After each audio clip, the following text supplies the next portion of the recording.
के न्यूज, खबरों का सारथी। नमस्कार, आप देख रहे हैं के न्यूज। मैं हूं आपके साथ सूरी चौहान। बुलेटिन की शुरुआत अहम खबर के साथ लौटेगी मैनचेस्टर के साथ। जेआईसी मैदान में सीएम योगी आदित्यनाथ ने बटन दबाकर 725 करोड़ की परियोजनाओं का लोकार्पण और शिलान्यास किया। उन्होंने जनसभा को संबोधित करते हुए कहा कि पुरानी सरकारों के कारण लाल इमली मिल जो है वो बंद हो गई थी और इस लाल इमली को शुरू करने के लिए एक बड़ा पैकेज दिया जाएगा और इसे मैं कानपुर को लौटाऊंगा। ये भी कहा कि 50 कंपनी के द्वारा 1000 से अधिक युवाओं को नौकरी दी गई है। साथ ही युवाओं को टैबलेट वितरित किए गए। उन्होंने कहा कि कार्यक्रम स्थल पर आ रहा था और तो मैंने इस इमारत को देखा और साथ में बैठे मंत्री से पूछा ये इमारत किसकी है, तो मंत्री ने कहा ये लाल इमली है।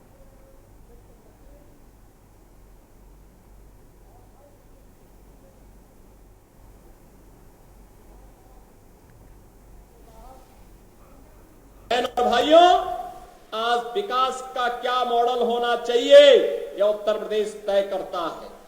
आज सुशासन का मॉडल क्या होना चाहिए उत्तर प्रदेश तय करता है।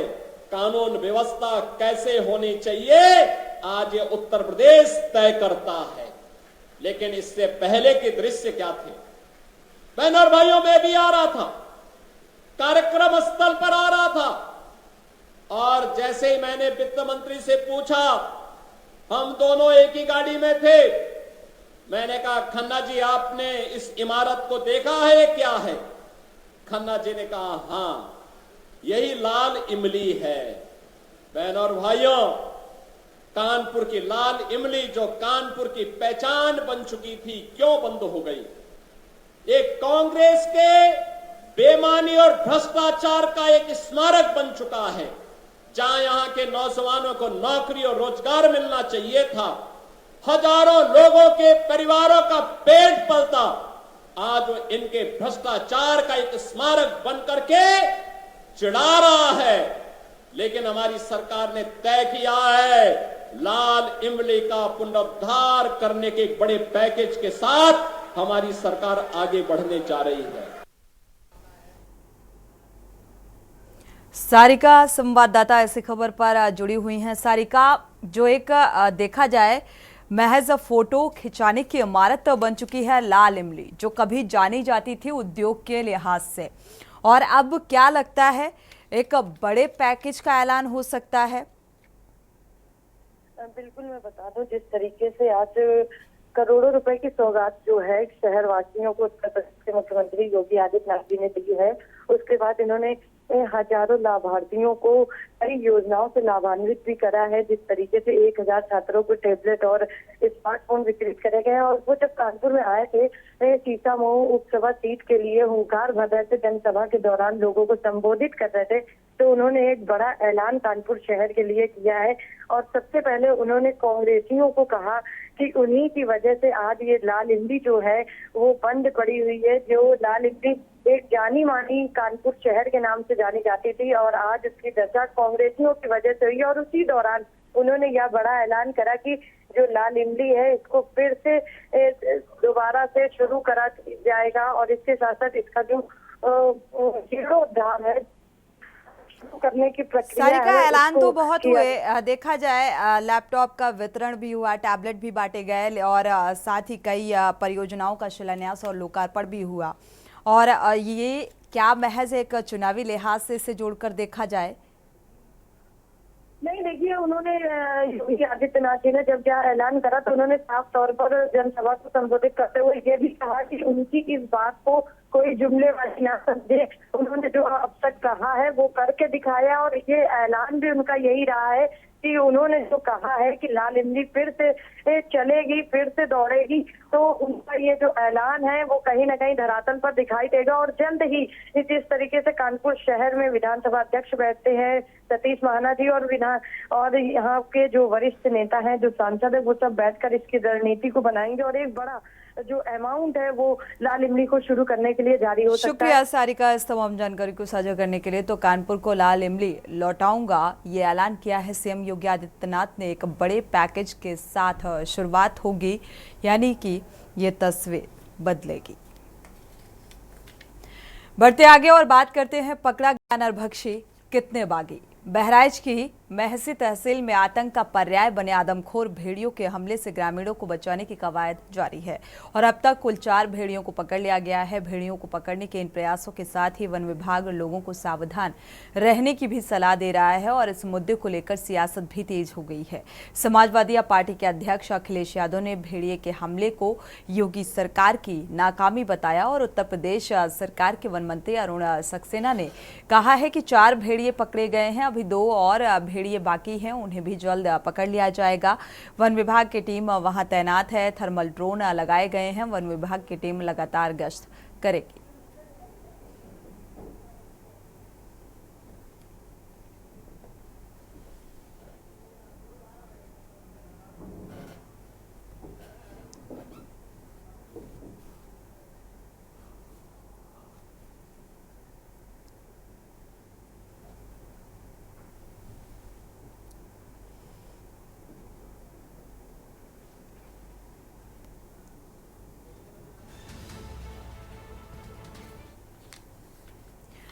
बढ़ते आगे बात करते हैं बेटे का गुनहगार करो गिरफ्तार। गोंडा में एक ऐसी खबर सामने आई गोंडा से जिससे पूरे पुलिस प्रशासन के क्रियाकलापों की पोल खुलकर रख दी है। खबर है कि बीते 21 दिनों से थाने का चक्कर लगा रहा है पीड़ित पिता, लेकिन उसकी शिकायत सुनने वाला कोई नहीं है और तालाब में डुबोकर बच्चे को मार डालने का ये पूरा मामला है। पीड़ित पिता नामजद केस दर्ज कराने की गुहार लगाई गई और बावजूद इसके किसी की गिरफ्तारी अभी तक नहीं हुई। एसपी से डीआईजी तक गुहार लगा चुका है ये पीड़ित पिता, कार्रवाई अभी तक नहीं की गई और आरोप है कि आरोपी ने खुद के खेत में स्विमिंग पूल बनाया हुआ है जिसमें ना कोई सुरक्षा के इंतजाम है और ना ही बैरिकेडिंग की गई है। स्विमिंग पूल का मालिक जो है वो मौके से फरार है। कटरा बाजार के लोहारनपुरवा गांव की ये घटना सामने आ रही है। हमारा लड़का रियांश और सिद्धार्थ को जो है हमारे गांव के ही निवासी ननके गौतम ने जो है अपने तालाब में अवैध तालाब बनवाया था मच्छी पालन के लिए। उसका भी परमिशन नहीं है। उसमें उठा के उसको जो है रास्ते से सुनसान देखकर रास्ते में उठा के फेंक दिया उसको। और हम पिछले 26 दिन से जो है अफसरों के जो है चक्कर लगा रहे हैं। चौथी बार हम आए हैं एसपी साहब के यहाँ और थाने पे गए हैं, डीआईजी साहब के यहाँ गए, कहीं पर भी कोई सुनवाई हमारी नहीं हो रही है। आज हम आए हुए थे एसपी साहब के यहाँ, जो है प्रार्थना पत्र दिए हैं उनकी गिरफ्तारी के लिए और एसपी साहब ने आश्वासन दिया है जो है कि जांच की जाएगी। इसकी जो है विवेचना अधिकारी को कह रहे हैं चेंज करने के लिए, जो है शिव साहब जाएंगे करने के लिए। जी हाँ, हमने जो है शिकायत हमारे वहाँ उसी दिन जो है घटना स्थल पर ही लेखपाल आए हुए थे, कानूनगो भी थे, सभी लोग थे वहाँ पर। तो वहाँ पे उसका नक्शा वक्शा बना के दिया है और लेकिन अभी भी तालाब वैसे ही जो है पड़ा हुआ है, उसमें कोई कार्रवाई की गई है। अवैध तालाब है फिर भी उसको अभी पटवाया नहीं गया है। हमारे तरफ से कोई हमें इंसाफ भी नहीं मिल रहा है। हम भटक रहे हैं दर दर जो है 26 दिन से पिछले, हमारा इंसाफ कहीं नहीं हो रहा है, सुनवाई हो रही है कहीं पर भी। और अब बात व्यवस्था की। व्यवस्था खस्ता हाल, मरीज बदहाल। चंदौलिया मुख्यालय स्थित जिला चिकित्सालय बरसात के कारण तालाब में तब्दील हो चुका है, जिससे आने वाले मरीजों को काफ़ी जहमत उठानी पड़ रही है और देखा जा रहा है कि पैर का फ्रैक्चर रोगिया साइकिल के सहारे पानी में कठिनाई से पार कर रहा है और इस समस्या के लिए जिलाधिकारी ने संबंधित विभाग के आला अधिकारियों को निर्देशित भी किया है, लेकिन हालात सुधरने का नाम नहीं ले रहे हैं, बद से बदतर होते जा रहे हैं।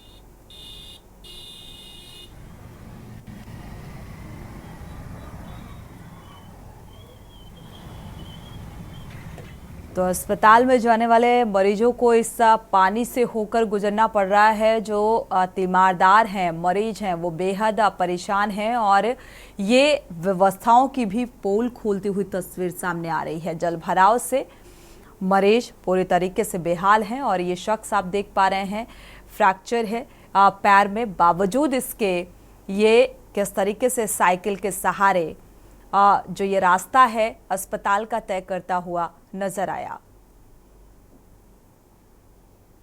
आज यहाँ जिला हॉस्पिटल में आए हैं, क्या हो गया है? पैर में चोट है। तो यहाँ आए हैं, पानी भरा है, कितना समस्याओं का सामना कर? बड़ी दिक्कत है सर, बहुत परेशानी हो रहा है। क्या दिक्कत हुई? पानी से यहाँ दिक्कत आने जाने में। आपका पैर फ्रैक्चर है, फिर कैसे आए आप? अब साइकिल से आए देखे नहीं जा रहे हैं कैसे कैसे। कितनी मरीजों को दिक्कत हो रही है? बहुत सब मरीजों को दिक्कत है। इसी खबर पर अश्वनी मिश्रा संवाददाता चंदौली से जुड़े हुए हैं। अश्वनी, ये व्यवस्थाओं की पोल खोलती हुई तस्वीर सामने आ रही है। आखिर ये अव्यवस्था को लेकर क्या जिम्मेदारों से बात करने की कोशिश की? क्या कुछ प्रतिक्रिया निकलकर सामने आई? जी, बताना चाहेंगे कि ये जिला मुख्यालय अब बाबा किनारन मेडिकल कॉलेज के अधीन हो गया है और मेडिकल कॉलेज के प्रिंसिपल मुख्यालय पर नहीं थे, वो बाहर मीटिंग में गए थे लखनऊ। तो बातचीत हुई तो इस जल निकासी की समस्या को लेकर डीएम ने निर्देश दिया था। उसके बावजूद टेंडर निकाल करके 9 लाख रुपए का ये प्रपोजल बना करके ठेकेदार को पैसा भी अमुक्त कर दिया गया है, लेकिन ठेकेदार की लापरवाही के कारण जल निकासी की व्यवस्था नहीं की गई, न ही रास्ते को ठीक कर किया गया, ऊंचा किया गया, जिसके लिए प्रिंसिपल द्वारा ठेकेदार को कई बार बुलाया भी गया, लेकिन अभी ठेकेदार की मनमानी के कारण मरीजों को कठिनाइयों का सामना करना पड़ रहा है। जी, क्या हर साल ऐसी ही समस्या यहाँ पर देखने को मिलती है? और जो टेंडर दिया गया, जो ठेकेदार है, क्या इस बाबत प्रशासनिक आला अधिकारियों ने बात करने की जहमत नहीं उठाई कि आखिर जब ठेका दिया गया तो ये काम समय रहते क्यों नहीं पूरा किया गया? जल निकासी की व्यवस्था क्यों नहीं की गई? इस संबंध में मुख्य चिकित्सा अधीक्षक जो है डॉक्टर सत्य प्रकाश ने बताया कि कई दिन से ठेकेदार को बुलाया जा रहा है और 15 दिन हो गया, पैसा मुक्त हुए, लेकिन काम नहीं किया जा रहा है। और जिला हॉस्पिटल हाईवे के नीचे है, ये हर साल जल जमाव की समस्या होती है और मरीज जहां अपने रोग से रोगी होकर के आते हैं, वहीं जल जमाव के कारण संक्रामक रोगों का भी उनको खतरा पैदा रहता है। तो इसको लेकर जिलाधिकारी ने 2-3 बार निरीक्षण किया और निर्देश भी दिया, प्रपोजल भी बनवा करके कार्य करने का निर्देश दिया, लेकिन अभी तक ठेकेदार की मनमानी के कारण यह कार्य नहीं हो पाया। जी, शुक्रिया इस जानकारी को साझा करने के लिए। तो फिलहाल बेपरवाह ठेकेदार की वजह से इन दिक्कतों का सामना करना पड़ रहा है इन मरीजों को और तीमारदारों को, जो इस अस्पताल तक पहुंचते हैं और जल भराव से होकर गुजरना पड़ता है।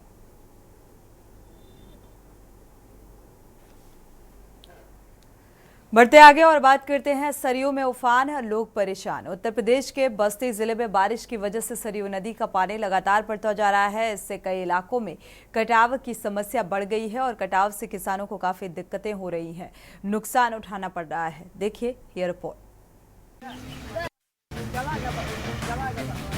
उत्तर प्रदेश के बस्ती जिले में बारिश की वजह से सरयू नदी का पानी काफी ऊपर पहुंच गया है। इससे कई इलाकों में कटाव की समस्या बढ़ गई है। नदी अपने साथ बड़े बड़े पेड़ों और मलबे को बहा कर ला रही है। कटाव से जमीन को भी काफी नुकसान हो रहा है। दक्षिणी सीमा पर सरयू नदी के द्वारा वर्तमान में उसका जलस्तर घट और बढ़ रहा है, जिसके कारण कटान की समस्या आ रही है। रिसेंटली आबादी के क्षेत्र में भी, मईपुर क्षेत्र में ये नदी जा रही थी, जिसके कारण कटान की घटना हो रही थी। इस विषय में जिनके आवास प्रभावित हुए हैं उनको तत्काल बाढ़ शरणालय में राजस्व प्रशासन द्वारा भेजा गया है एवं उन्हें राहत की राशन किट वगैरह प्रोवाइड कराई गई है। एवं जो लोग प्रभावित हुए हैं एवं आगे प्रभावित होंगे, उनके विषय में आवासीय पट्टे का आवंटन भी तहसील द्वारा किया जा चुका है। इलाके के लोग जिला प्रशासन और बाढ़ नियंत्रण अधिकारियों से नाराज है। उनका कहना है कि इलाके में अवैध खनन और कंस्ट्रक्शन की वजह से हालात बद से बदतर हो गए हैं। बाढ़ से हम लोग बहुत पीड़ित हैं और यहाँ पे एक डीजिंग का काम चल रहा था। नदी के बीचों बीच में जो काम अधूरा हो गया, अधूरा होने के बाद वो पानी का बहाव गांव के इस तरफ आ गया और गांव में अवैध तरीके से खदान हुआ था। खदान बहुत बड़ा खदान था। खदान में पानी आने के वजह से ये सारी समस्याएं इस खदान और डीजिंग के वजह से हुआ है। सारा पानी गाँव के करीब में आ गया, गाँव नदी के करीब में पहुँच चुका है। 1-2 लोगों का घर भी कट चुका है और समस्या बहुत ज़्यादा है और हमें प्रशासन से कोई आश्वासन नहीं मिल रहा। लोग आते हैं, चले जाते हैं, अपनी यहाँ आएंगे, हाँ जी हो जाएगा, जी हो जाएगा, होने का कोई वो नहीं। हम लोगों का यही मांग है, आपके द्वारा बता रहे हैं, हम लोग का यही मांग है कि हमारे लिए एक ठोकर का इंतजाम कराए ताकि हमारे जो ज़मीनें हैं, घर हैं, बच सके। देखो नदी कटान चालू हो गया है और जो पहले जो मतलब वो ज़मीन था सब मतलब फसल सब नदी में विलीन हो गया है और ये दो घर कट भी चुके हैं। और इस समय लेखपाल और तहसीलदार डीएम साहब जो भी आते हैं सब मतलब वो स्कूल में उन लोगों का व्यवस्था करते हैं।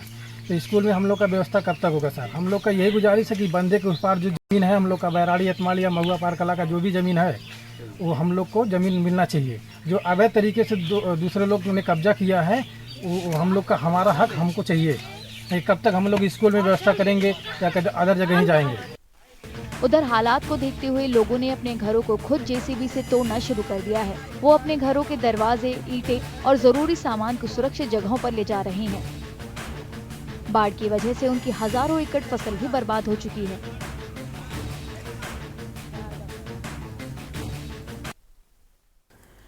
रुक करते हैं अगली खबर का। आतंक पर प्रहार हुआ संघार। विधानसभा चुनाव में गड़बड़ी फैलाने की साजिश के तहत सीमा पार से आतंकियों को भारतीय सीमा में घुसपैठ करवाने की कोशिश की जा रही है और सुरक्षा बलों ने कुपवाड़ा जिले के माछिल में 2 और तंगधार में एक आतंकी को मार गिराया।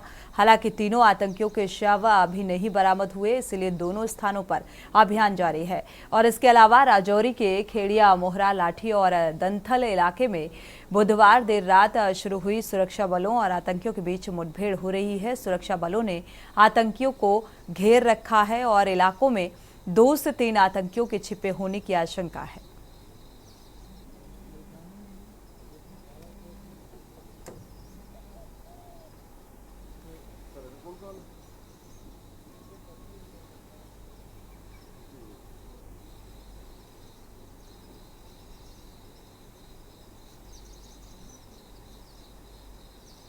ठाकुर में सोशल वर्कर हूँ खवास का।